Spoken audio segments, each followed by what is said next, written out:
There has been such a dynamic change in the sunspots. There is going to be very dynamic change in the sunspots in the coming 6 years.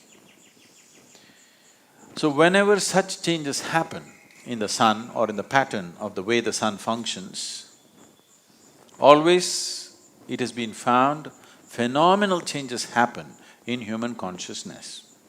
But it is not a directed change, it is not a guided change. Changes will happen. Like a full moon day or a new moon day, on these days, there are certain changes happening within a human being. Most human beings do not notice it, but it is happening. If you were psychologically fragile, then you would distinctly notice it. People who are psychologically imbalanced for some reason, on that day they will find they're much more imbalanced.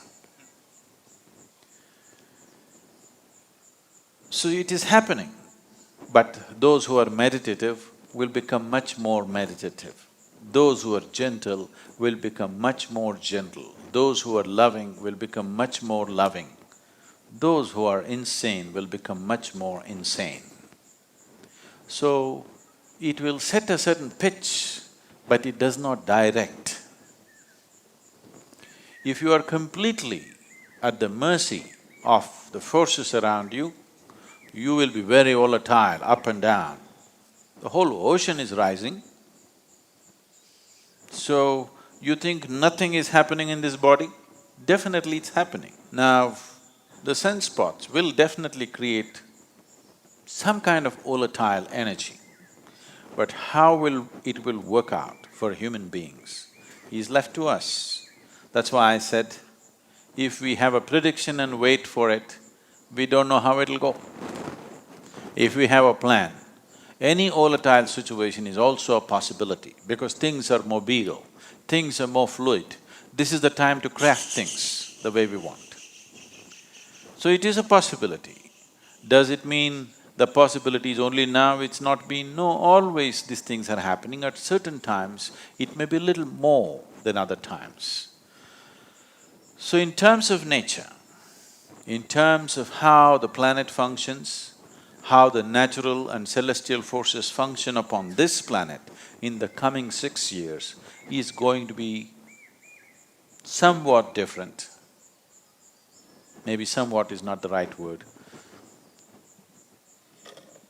Different in a reasonably marked way. So if we have a plan to make use of this volatile nature, if we prepare enough people who have the necessary sadhana, who have necessary focus within themselves, then definitely human consciousness could rise much more easily than other times. In that way, it is little more conducive, but one must understand, it's like this, if the wind blows, if you fly like this, if you have an airplane and if you fly into the wind, effortlessly you will fly. Suppose you're in the wrong direction, you will crash. Wind is just blowing, not to make you fly, not to make you crash, it just blows. But it's up to you whether you use it to fly or to crash. So right now, sunspots are significantly different in the coming 6 years. Because of this, there will be some marked difference in the way the planet functions. We can rise or we can crash. I have a plan to rise. Please go with me.